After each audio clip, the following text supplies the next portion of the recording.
Many of you watching this video may already know about the Napoleonic Wars, from his rise to power after the Revolution to his defeat at Waterloo, but I doubt anyone has heard of the forgotten army of Napoleon, the Emu. Or as the French called this unit, l'Emu Légion, or the Emu Legion. So this starts when the French are recently out of revolution and Napoleon comes to power. He sends 3 Frenchmen to explore the seas, mostly for colonial opportunity. The 3 men were Jean-Pierre, an old criminal who led the exploration, and he was sent because Napoleon thought it would fail and they could get rid of him if it. The other 2 men were Rémy Flandre, a peasant who was in the revolution, and Charles Guiteau, not the guy who did the assassination of the American president, a different Guiteau. He doesn't have a lot of records, unfortunately, but the 3 men ended up sailing out and quickly found peril due to a storm in the Indian Ocean, and they ended up stranded in West Australia. The men stayed around Perth, avoiding the city mainly because they wanted land and to civilize the barbarians in the countryside, and they didn't really want contests with any of the British or Dutch settlers, so they ended up running into some emus. The emus and them ended up fighting for about 3 hours or so, mostly because they found a nest, but the emus ended up scattering, leaving the Frenchmen mostly dead after the near-fatal encounter.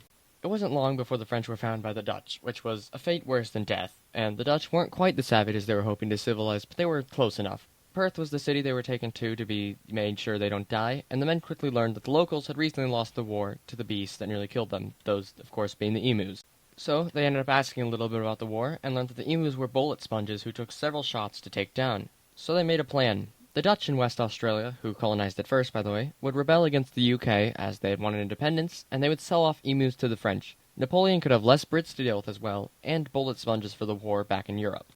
And with that then, thousands of emus were shipped to France, which another few thousand each month, starting in October of 1804 and ending around the same time in 1806. The first few batches were given barely enough armor to take another shot, but the emus did see some great victory in Germany and the Rhine, mostly providing cover for the French armies.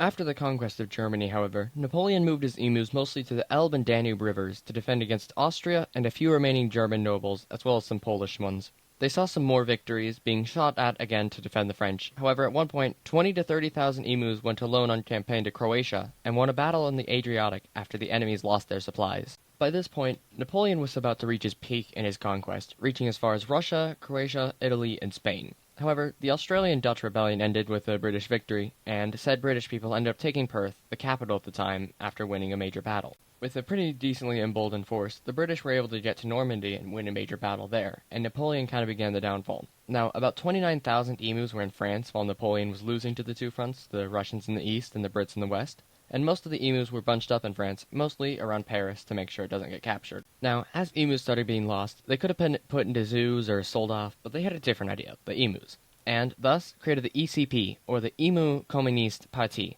the first party of the French Republic. They kick-started a revolution before long, taking on the whole of France, and burnt it to the ground during the revolution after winning 2 battles, one in Paris and one in Lyon.